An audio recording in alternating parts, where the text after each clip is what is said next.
કહી રાજ્યમાં રફતારના રાક્ષસોને જાણે બીજાની જિંદગીનું કશું જ પડ્યું ન હોય તે રીતે તેઓ વાહન હંકારે છે અને વાહન હંકારીને લોકોના જીવને જોખમમાં મૂકે છે। રફતારનો કહેર એટલો વધ્યો છે કે લોકોને ઘરની બહાર નીકળવામાં પણ હવે ભય લાગવા લાગ્યો છે। રસ્તો ક્રોસ કરતા કાયદાના પાલન સાથે વાહન ચલાવનાર લોકોને આ રફતારનો કહેર ક્યારે આવીને ઉડાવી જાય છે તે ખબર સુદ્ધા પણ નથી રહેતી। ઘણા અકસ્માતોમાં વાહન ચાલકો નશામાં ધૂત હોય છે અને પોતાની મસ્તીમાં તેજ ગતિએ વાહન હંકારતા હોય છે, પણ તમારો બેફામ વાહન ચલાવવાનો શોખ કોઈના જીવનનું જોખમ બની જાય છે।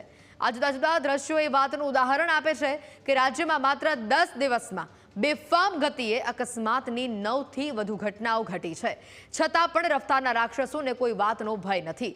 આ દ્રશ્યો એ વાત સાબિત કરે છે કે ગુજરાતમાં માત્ર વડોદરાનો રક્ષિત જ બેફામ ગતિ અકસ્માત નથી કરતો, પરંતુ અમદાવાદ, વલસાડ, વડોદરા, રાજકોટ, હિંમતનગર તમામ જગ્યા પર આવા રક્ષિતો છે, જેને કાયદાના પાઠ ભણાવવા હવે જરૂરી બની ગયા છે।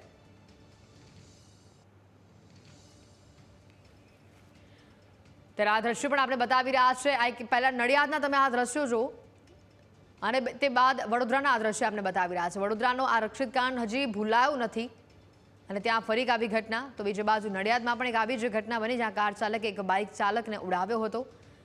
આ ઘટનામાંથી લોકો ક્યારે બોધપાઠ લેશે અને ક્યારે બેફામ ડ્રાઇવિંગ કરતા અટકશે તે સૌથી મોટો સવાલ છે। પોલીસ તો કડક કાર્યવાહી કરે છે, પરંતુ આ આવારા તત્વો થંભવાનું નામ નથી લેતા। નડિયાદ વડોદરાથી આ દ્રશ્યો આપણે બતાવ્યા, તો આ સાથે હિંમતનગર રાજકોટથી પણ કંઈક આવા જ દ્રશ્યો સામે આવ્યા હતા। નડિયાદની આ ઘટના ખૂબ જ ચોંકાવનારી છે કે જ્યાં રિવર્સ થતા આ કાર ચાલકને જે દ્રશ્ય આપણે બતાવી રહ્યા છે કે જ્યાં તેણે એક બાઇક ચાલકને અડફેટે લીધો હતો અને તેનું ઘટના સ્થળ પર જ મોત થયું હતું।